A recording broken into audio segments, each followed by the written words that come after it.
She has not practiced yet. We're going to try and run her around today and see. I'd say she's questionable, or I guess that'd be the way.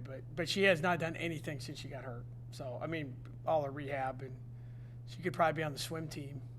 As much time as she's spent in the pool lately, but we're hoping she says she wants to try it, but we'll see what she does at practice today. But like always, we'll be ultra conservative with it.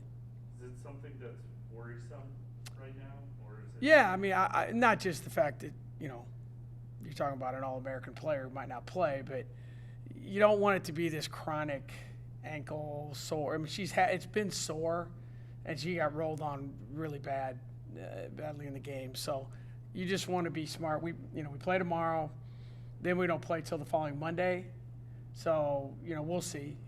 But yeah, you want to do everything you can, because obviously during the basketball season, there isn't a lot of time to rest. Once you get playing, you're playing every 2 days, and then you go to Florida, and we're playing 3 days in a row, and so those are the kinds of things you want to take care of. So hopefully we can get some good news. Just an ankle, right? Yeah, it's just her ankle. It's nothing. I shouldn't say not serious, because if you're not playing, but yeah, she's got that typical basketball ankle sprain, and so we've done everything we could up to this point. She spent a lot of time rehabbing it, so hopefully she'll be able to go tomorrow a little bit anyway. Would you learn the most about your team in the exhibition? It's kind of hard to tell. Obviously, you evaluate the competition level, but we got everyone in there. I thought our post players showed some signs. Obviously, we've talked a lot about that. I thought Nye was really good.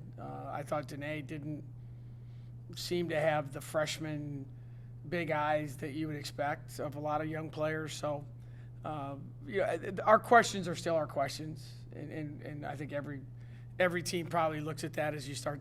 Most people start tomorrow. So, but I was encouraged with what I saw, and it's good to see us, do something.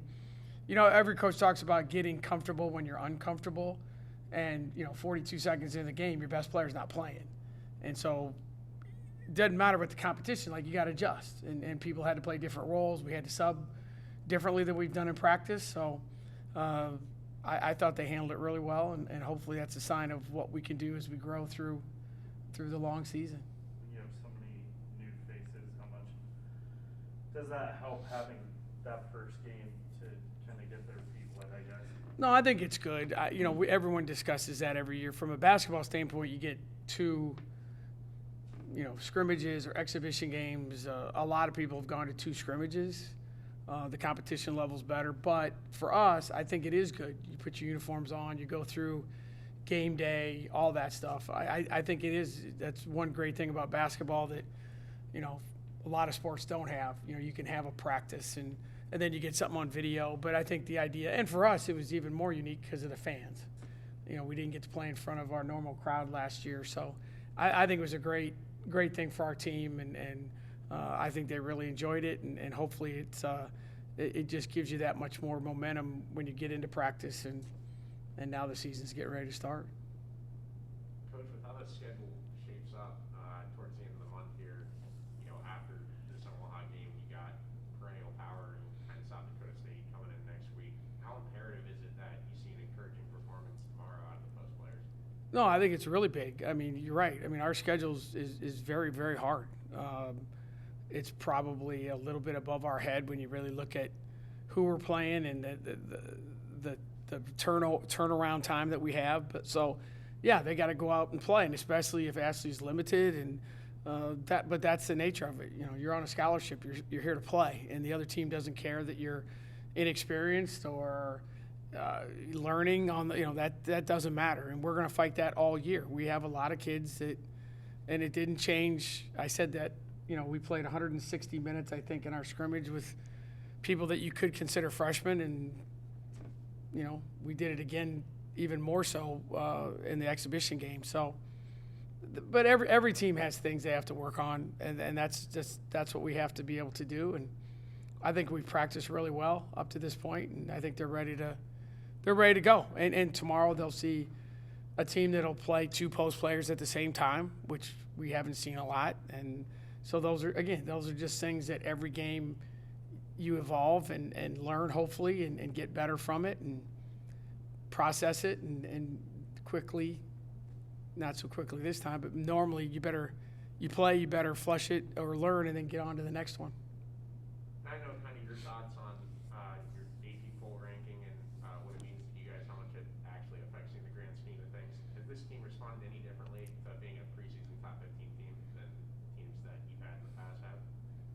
No, I wouldn't say so. I mean, obviously they know it. I mean, they live on their phones, and social media is probably the most important thing in their lives, you know, and you know, we're going to turn the ball over, we're going to lose things. They're not going to lose their phones. So so they know what's going on, and they know what you guys say, and they know what other people say, but it's a good, you know, I don't know that, you know, everyone, oh, is that more pressure? I don't think so. I really don't think they look at it that way. I think I've said the same thing I say all the time. Anytime Iowa State gets any positive attention in anything, in any sport or anything we do on campus, it's a good thing. It's a positive thing. You can't buy that kind of advertisement. And if you try and buy it, it's really expensive. Like everything else, I guess, is expensive these days. So, no, I think it's a good thing. And, you know, if it doesn't turn out that way in the end, it doesn't. But, you know, for now, it's something our kids should be proud of. You talked about the positives from the exhibition, but was there anything that you think still needs to be tuned up a little bit? Yeah, I think, you know, for us, the things that we always talk about is our decision-making and turning the ball over. We were not very good in the first half, really good in the second half. What you'll hear a lot from us is attention to detail as far as scouting report defense. That's something that will grow as the season goes on once you have more video and the other. That's the weird thing about basketball, too, is, you know, you're playing early in the season and you don't have any video. You know, we're playing a team tomorrow that they have a couple transfers, so you're scrambling to get stats from the other school, and you know, they have a couple kids that didn't play. We played them last year, but a couple kids were out. I watched the game on TV, like a lot of people. I wasn't here for that game. So yeah, but that's all part of the early season basketball stuff. So. I think we'll be fine. It's just video and stats don't lie, and when the more stats you get and the more video you get, the more you can hold your kids accountable, and that's what all coaches, I think, early in the season are looking for.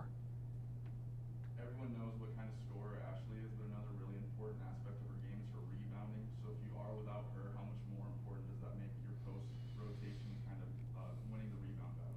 No, I think that's probably more important than her points.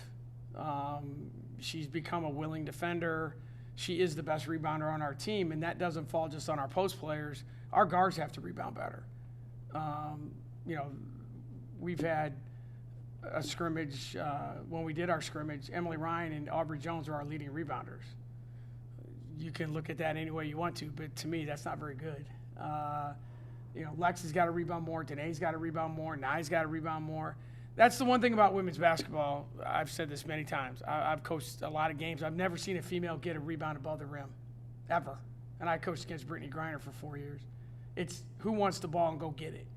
You know, the Megan Taylors of the world, the, you know, Chelsea Poppins of the world, the Ashley Joneses of the world, who see ball, get ball, and it's important. And that we've got to be. It's like you know, I'm a big, obviously, like a lot of people, John Heacock fan, and it's like rally to the ball. Everyone goes to the ball. You watch Iowa State tackle, there's 11 guys at the ball. Well, we need 5 guys at the ball. And we've talked a lot about it. Now we got to get it done. So hopefully that'll be the case, and hopefully you'll see that tomorrow. Appreciate your time, everyone.